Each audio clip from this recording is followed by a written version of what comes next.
Picking a babysitter is by no means easy, and putting your children's safety in the hands of what can often be a complete stranger can be very daunting.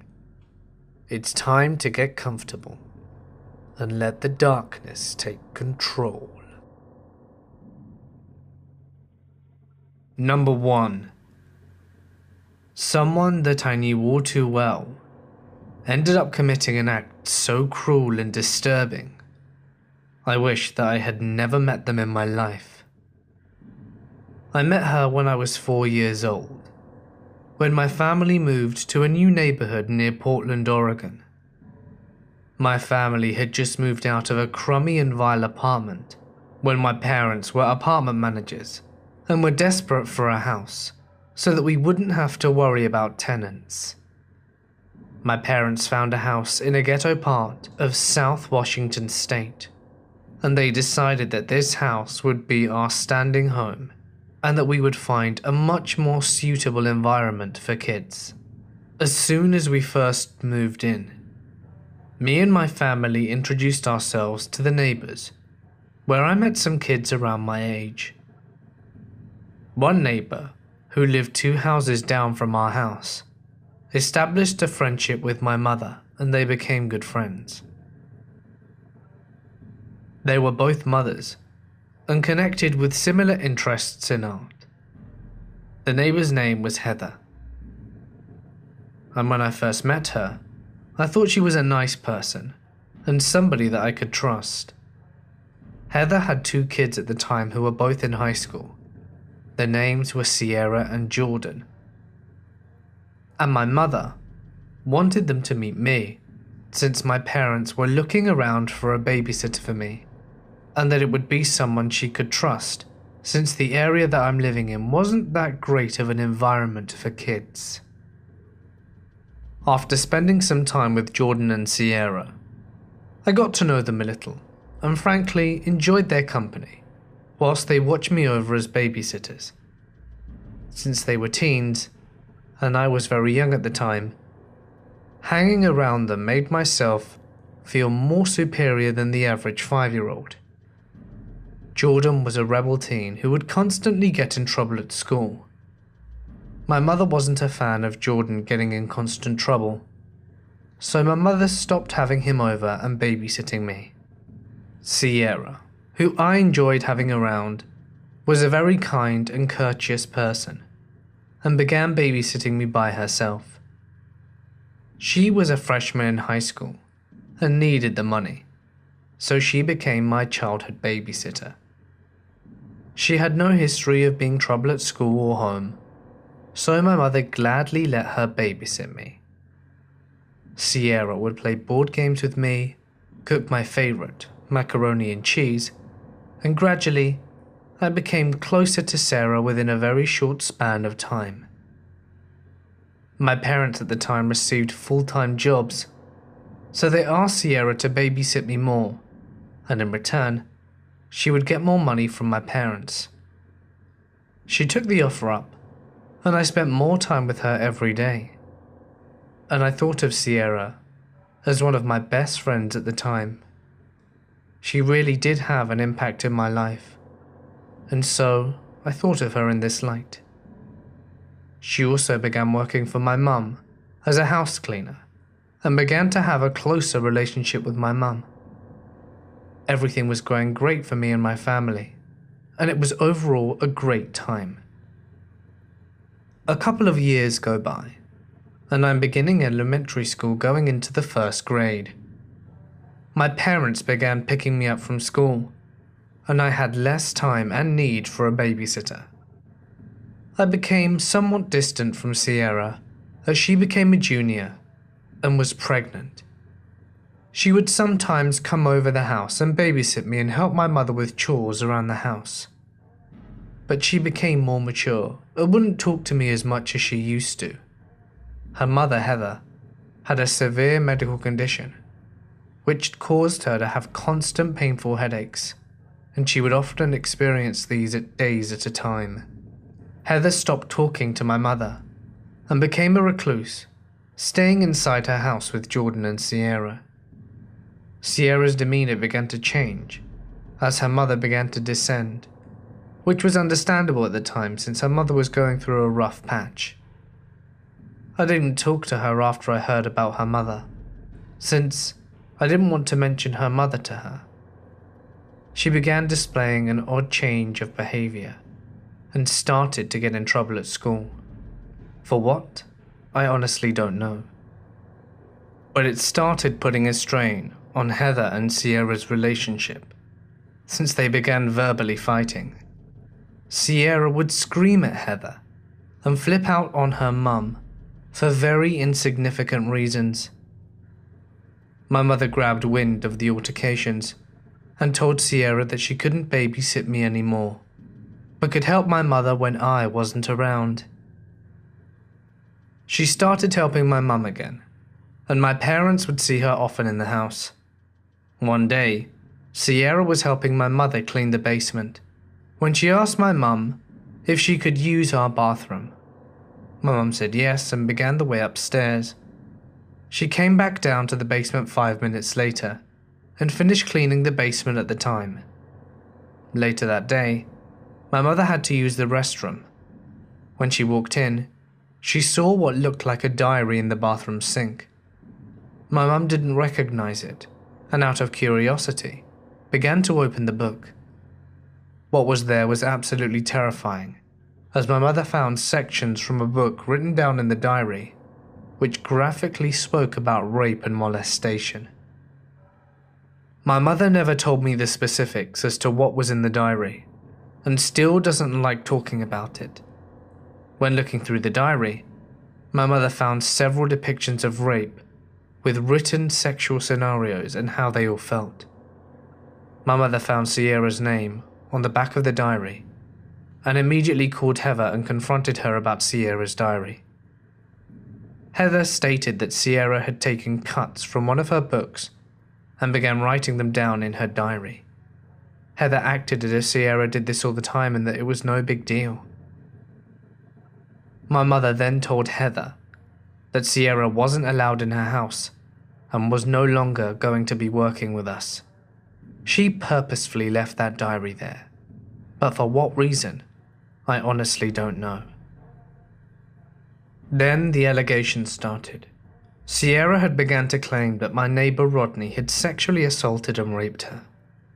Everybody in the neighborhood became skeptical of Sierra's claim due to her troubled behavior and never having much interaction with Rodney. Sierra never called the police, and Rodney wasn't questioned about the accusations. This is when Heather began to suffer from her medical condition, and as a result, died, while Sierra and Jordan were in their senior year of high school. Sierra dropped out of high school and claimed that she would move to Arizona with her then boyfriend. She ended up moving out and going to Arizona, whilst Jordan moved out to live with his dad. When they left, my parents thought that they wouldn't hear anything about Sierra since she had moved on with her life. A few years go by, and I didn't hear anything about Sierra nor Jordan, and frankly, I had removed them from my memory. One day, my parents were speaking with John, a neighbor across our house. He asked my parents if they remember Sierra, and if they had heard from her. My parents hadn't heard anything about her since she moved away, and asked why he was asking. He said that Sierra was on the news, and that she was arrested for child neglect. My parents, later that night, Googled her name, and made a chilling discovery. Police in Arizona had been called for a well body check after Sierra called 911. Once she found her daughter deceased and her other child nearly dead. She had been collecting welfare and living in a trailer with her 2 children. Those kids were neglected and suffered from malnutrition, and Sierra became fat and wouldn't give the children barely anything to eat. There wasn't any air conditioning in the trailer, and Sierra would leave her kids in the trailer and go live at a friend's house or a boyfriend's house. She ended up being trialed in court for manslaughter and is now serving a 16-year prison sentence. I can't believe to this day that someone that my family trusted with me and was a best friend of mine for a majority of my childhood years would do something this cruel and inhumane. I wish that she never has another child in her life and never gets another dollar from welfare. Sierra, let's never meet again.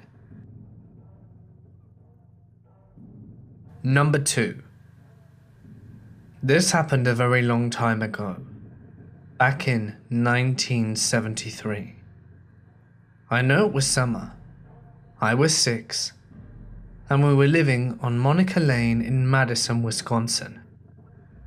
The thing is, I sort of recorded, but never put 2 and 2 together until a few months ago, when I was speaking to my mother about it in great detail. I was a very gregarious child, outgoing, extroverted, friends with anyone. At the time, we lived in a middle-class neighborhood, and 3 houses down from ours, on the same side of the street, was a huge park. My mother was a nurse, and my father a salesman. But Mum worked the second shift at Merita, whilst my dad worked days. I rarely had a babysitter, only if they went out for dinner or a movie. But they did go out often, and there were always older kids in the neighborhood to babysit. One sitter who I really liked lived a few blocks away or so, and down the street a little bit. Vicky had babysat a few times before that, and it was pretty uneventful. She'd played games with me and do my hair, play dress up, pretty basic stuff. So anyhow, one day I had gone with friends down to the park. I remembered that there was a ball field at the time, and a sandlot next to the field. My friends wanted to play on the monkey bars, but I wanted to play in the sand. I looked at the sandbox, and my babysitter Vicky was standing there. I told my friends that I was going to go to the sandbox and ran off. We played in the sand, building a castle, and then she asked me if I wanted to go get something cold to drink. It was stifling hot, and of course I said yes. So she takes my hand, and we start walking to her place. She starts telling me about her puppies, and asking if I wanted to play with them. Of course, I get giddy, and now I can't wait to get to her house.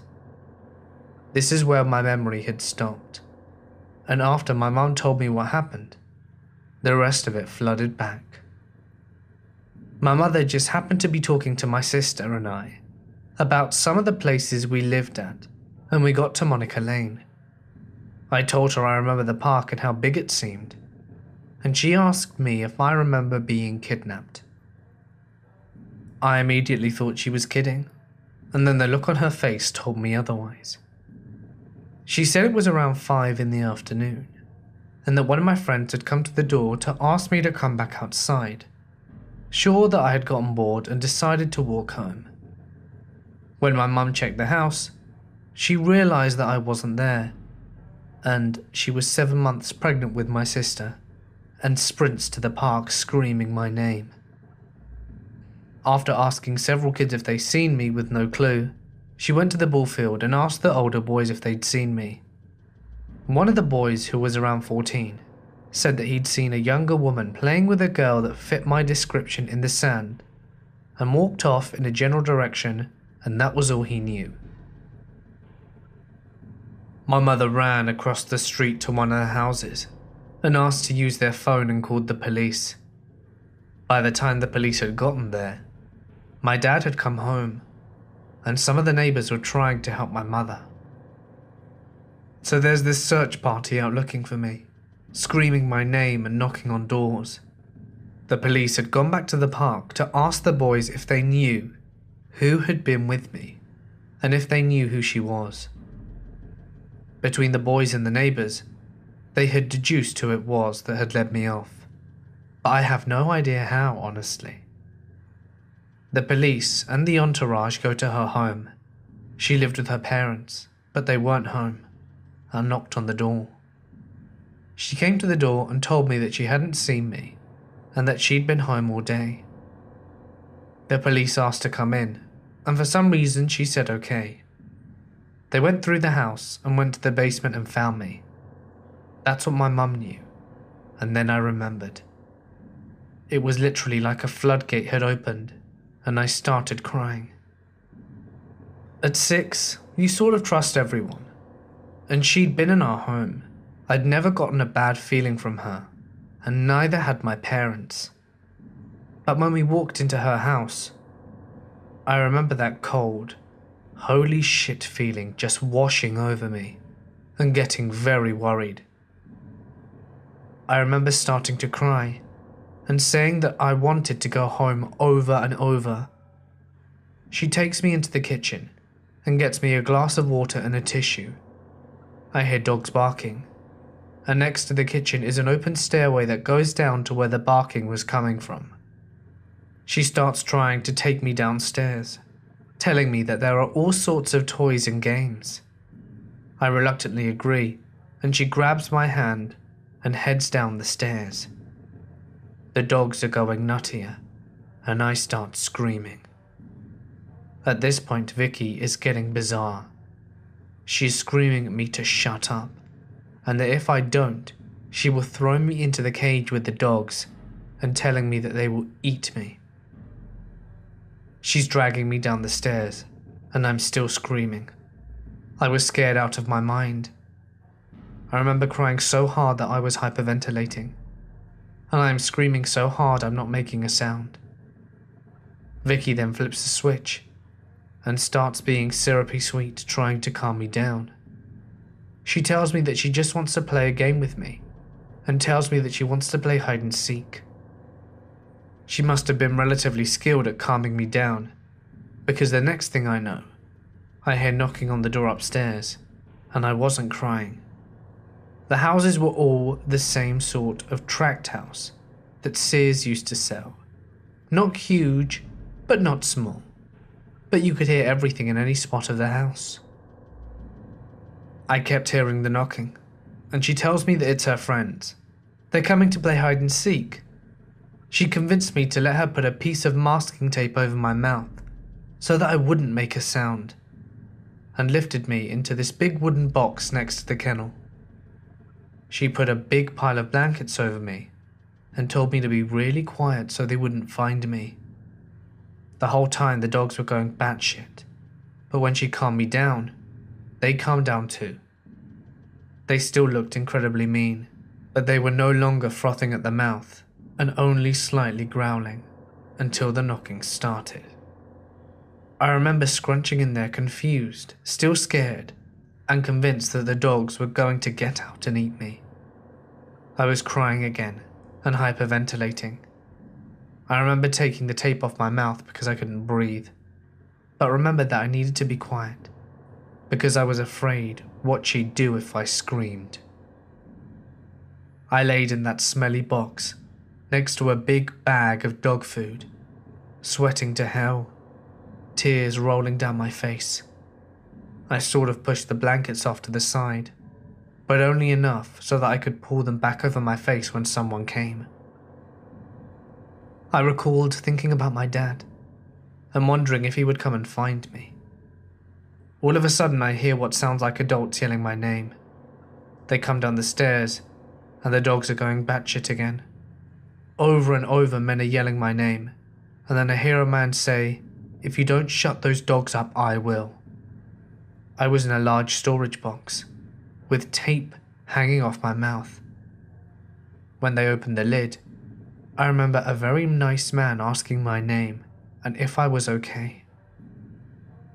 I don't remember answering him in anything other than screams and tears, and grabbing his neck so hard my dad had to practically pry me off him.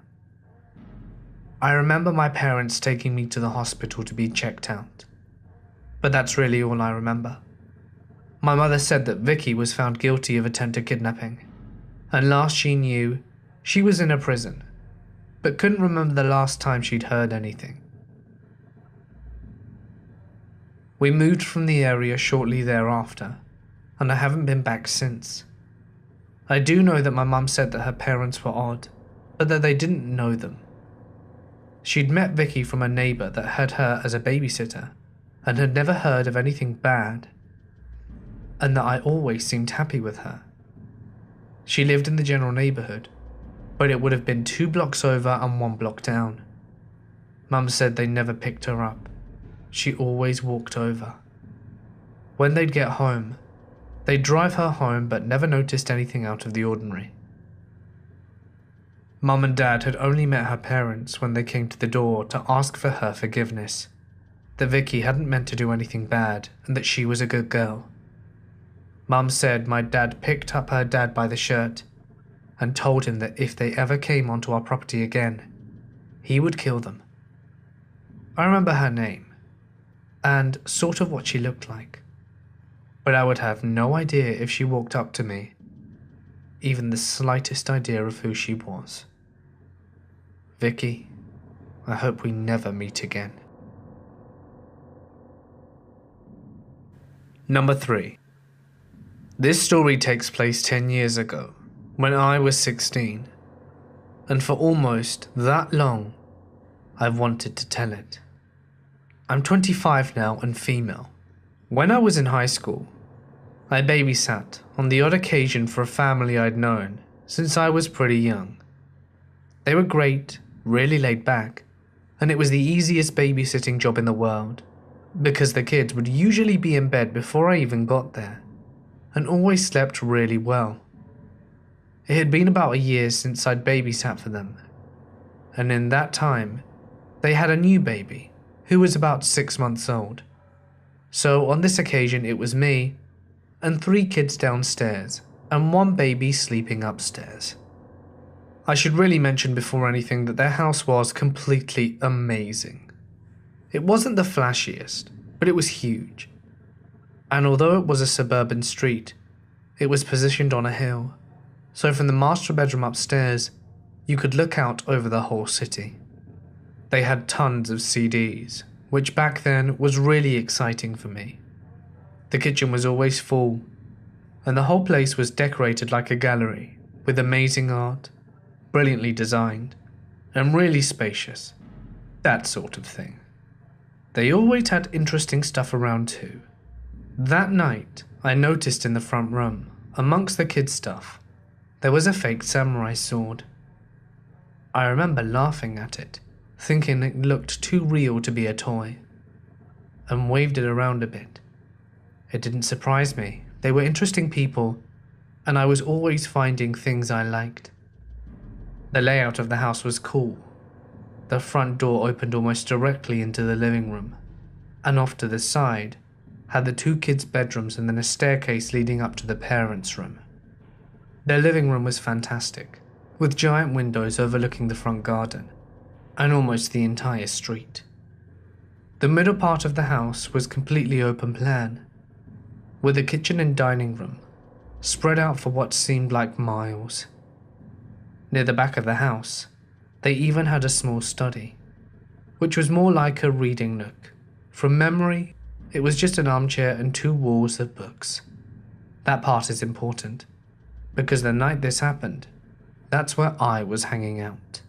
I had been dropped off by my parents at around 8:30, and the mum and dad left soon after, telling me the kids were fast asleep, and if they had any problems with the baby, I could wake their eldest daughter, who was good at settling him, and would help me if I needed it. I remember being comforted by that, because I knew virtually nothing about babies. I didn't need to in the end because the kids slept fine. But the important thing is, I felt safe, at ease. They told me that they would be back around 1 AM and to call if I needed anything. I wasn't worried.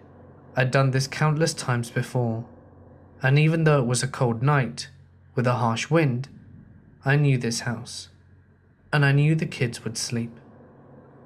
I knew nothing would happen. I felt completely at home. I felt so safe actually, that when I had trouble locking the screen door after they'd gone, I didn't stress too much about it. I thought maybe it was jammed or something. I didn't have a key to the front door, and usually the screen door shut just fine. They lived in a good neighborhood though, and it didn't occur to me at the time that it was anything to worry about. I quickly forgot about it, and went to study and read, after quickly peeking on the kids. I lost track of time for a while. I didn't have a mobile phone when I was 16, and there were no clocks in the reading room. I was totally lost in a book, and before I knew it, a couple of hours had gone by. But it wasn't realizing the time that woke me from my reading stupor. It was nothing at all, and that's what was so frightening. I'd been deep in the book, and then all of a sudden looked up and felt such an intense dread. Suddenly, everything seemed more quiet, and then I heard the wind. An unease of fear washed over me, so much so that I felt reluctant to move. I didn't understand. I thought to myself that this was ridiculous. I thought as I stared at the books on the wall that maybe I'd been sitting too long. So I got up and slowly wandered into the kitchen with the intent of checking on the kids and then maybe watching some TV. The front living room was in darkness. As I stepped into it on my way to the bedrooms, something stopped me dead in my tracks, with the light of the kitchen illuminating me from behind. I stood frozen, paralyzed by the sight of a man standing in the front garden. He didn't move, and neither did I. I could see that he had shut the garden gate behind him, and from his position in the garden, it was clear that he'd been walking towards the front door. The front door that was unlocked. I didn't know what to do. A million thoughts started to overwhelm me. I had no weapon. The door was open. I could get the kids downstairs and the baby upstairs in time. But he was huge and I was small. I was lit, and he was in darkness, dressed all in black. I've never seen anything more terrifying in my life. I knew if I didn't do something, he would come inside and get us. Then, out of the corner of my eye, I spotted the fake samurai sword. And very slowly, bending down slightly but not taking my eyes off the figure in the garden, I picked it up and raised it in the air above my head. I don't know why, but I couldn't think of anything else, and after what seemed like an eternity, he slowly turned and walked towards the gate, opened it, and walked away down the street. It was only then that I saw the glint of something at his side, something he'd hidden in one hand as he stood staring at the house. I stood there for a long time watching him walk away, and then I ran to the front door and leaned against it, forcing it shut against an intruder that was no longer there. I was 16 and I was stupid. I never called anyone. I stayed that way until the parents got home, and I never told them what happened. I never told anyone for a long time. I thought everyone would blame me for putting the kids in danger, and then I convinced myself that it was nothing, and maybe I overreacted. The family today are all fine and well, and nothing ever happened to them or their house after that night. But I've always been thankful for that moment of intense dread that caused me to leave the study, because if I hadn't, I don't even let myself think of how differently that night could have gone. So, man in the garden, I hope the fake sword was enough to scare you away from lurking outside of people's houses at night. And I hope we never meet again. Number 4. When I was 11, I had a steady babysitter named Jane. My brother and sister were 17 and 18, so they were either too cool to babysit me or too busy with school around this time. Jane was their age, but I didn't think that her family had a lot of money. So she would babysit me almost every weekend instead of doing normal teenager stuff. My family lived in a pretty well-to-do cul-de-sac in the back of a large neighborhood. It was one of those neighborhoods where the houses got nicer the further back you went. The houses at the front of the main road were not as nice, but still not terrible or anything. And this is where Jane lived. Since I was 11 and prepubescent, I was a huge pain in the ass. But not to Jane. I looked at her as a best friend. We did so many fun things together, and I could truly tell that Jane loved me. One Saturday night, my mum was making plans for next week. But for the first time, Jane couldn't babysit. She had her first prom, and she was excited because the boy she had a crush on for years had asked her. I knew this because she had been telling me about him since before she started high school. My mother and I were both very excited for her, and I saw my mum hand her way more money than usual. Jane's eyes teared up, and she both gave us a huge hug and left. Since this was the mid-90s, everyone got their babysitters from word of mouth.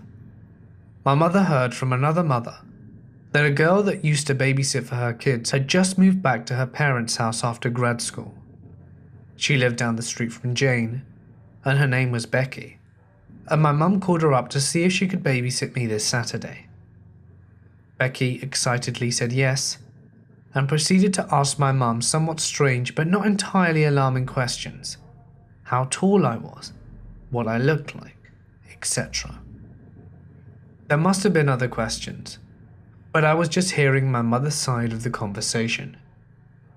When she hung up the phone, my mother said to my dad, "Wow, she sure is thorough." I was a little nervous as Jane had been the only one to babysit me for years. In the rare instances that she couldn't do it, my parents usually just cancelled their plans. But this was a work party, and my dad was being honoured, so that wasn't an option. A couple of days before Becky was to come, I begged my mother to call Jane. I wanted to see if I could come over the night of prom to see her dress. My mum kept telling me that she wouldn't want me there, and that I could see pictures, but I insisted. So my mother called Jane and handed me the phone. "Hey there, May, how are you?" "I'm good. I wanted to see if I could come over on Saturday and see your prom dress." "Of course. I'm getting my hair done, but you can come after that. Maybe around 5:30? Tell your mum to call first though, just to make sure I'm home." "It won't be my mum," I reply. "It'll be Becky." Dead silence. "Wait, what?" "Since you couldn't watch me, my mum found a girl named Becky to do it." There was a long pause. "Okay, sweetie, that's fine." She hurriedly got off the phone. I went to school the next day and came home to my mum hanging up the phone, shaking her head. Poor Jane. Her date doesn't want to take her anymore. They had a fight. She wanted to know if she could still come watch you on Saturday. I feel bad cancelling on Becky, but it's completely up to you. Of course I chose Jane, and as usual, we had tons of fun. I didn't bring up prom because I didn't want her to make her feel sad. But when she asked me if I wanted to play dress up, we did each other's hair, put on my mum's dresses and took pictures with my mother's Polaroid. It was the best night of an 11-year-old's life. Jane went to community college, and by the time she went to a 4-year school, I no longer needed a babysitter. We kept in touch a little after that, but before long, we both got busy and lost touch. This is where the story ended, until this past weekend. I ran into Jane at a bar. She was not sober. In fact, she was very drunk. She didn't seem to be doing well. She was very thin and looked like she had track marks on her arms. This made me extremely sad because she's one of the people who I loved most in the world, at least at one time. I sat next to her at the bar and asked her how she was doing. Her face lit up and she gave me a big hug. I always knew you would do well for yourself. Look at you, you're all grown up and beautiful. You look great too, Jane. No, I don't, but it's okay. We started talking, and she was drinking even more. I got the feeling that she was in blackout territory. She was with a group of people that seemed to be her friends, so I wasn't entirely worried for her, but I still didn't want to leave her for some reason. She seemed really happy to see me. We started reminiscing at once, and it was my turn to bring up a story, and I said, "Remember when that dirtbag stood you up for prom? So we staged our own prom with pictures and everything. That was truly one of the best nights of my life." She looked at me through foggy eyes and smiled a thin smile. He didn't stand me up. The replacement babysitter was a sick woman. When I was little, she beat me, sexually abused me, threatened me, and locked me in closets. Then she would invite her boyfriend over to do the same thing to me. She told me if I ever told anyone, she would kill my family and that I would have to live in an orphanage. She took pictures of me too. I had repressed it until you said her name that day. Now it's all back, all of it. I should have told someone, but it's too late now. I just didn't want people to know what had happened to me. I thought they would look at me differently. I regret so much. Who else knows what she did? She set down her drink and gave me a hug and a "good to see you," like she hadn't just dropped a major bomb on me, and she stumbled out with her boyfriend.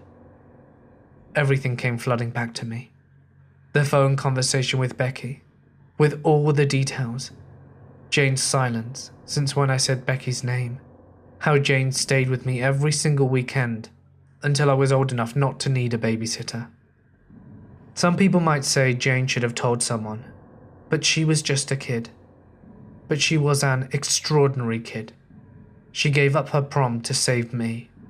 She gave up every single weekend after that, so that nothing would ever happen to me. She was my guardian angel. Unfortunately, Jane didn't have her own Jane, and it makes me feel horrible.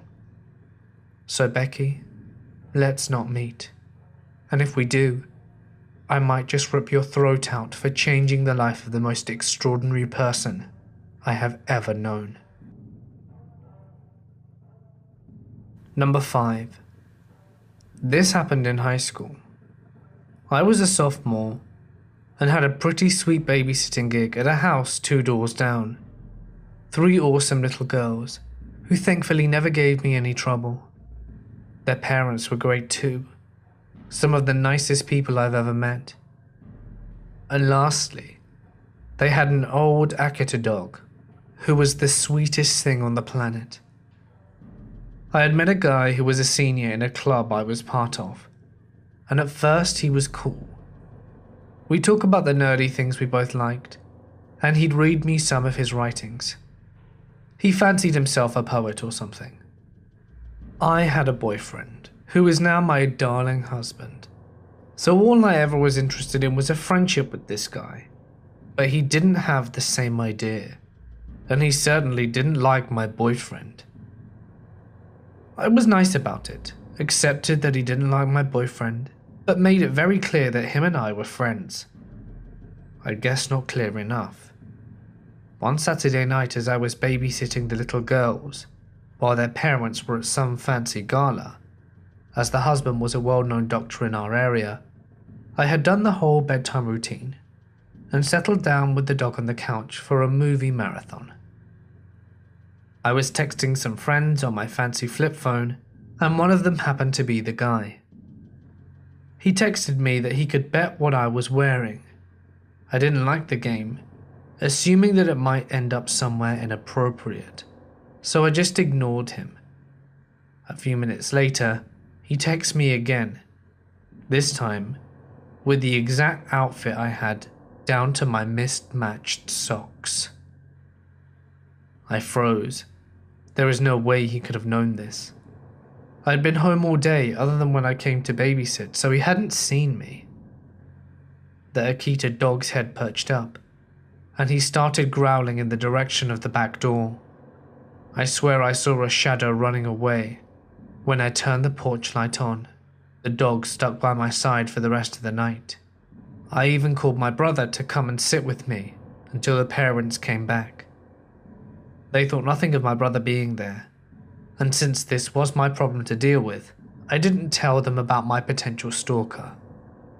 At school, he acted like nothing happened. I told him this was wrong, and I couldn't be friends with him if he was going to play these games.